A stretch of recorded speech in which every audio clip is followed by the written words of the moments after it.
Hoe sterk is jou geloof? God los jou nooit alleen nie.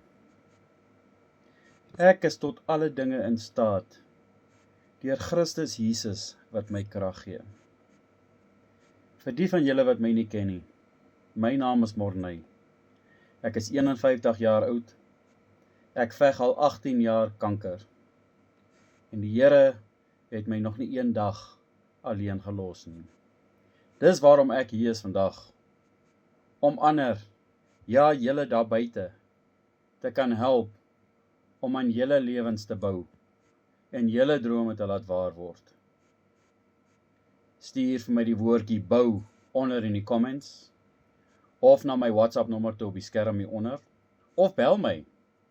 En ek share met julle gratis inligting uit die diepte van my hart, om jou ook te kan help aan jou lewe of nuwe lewe bou.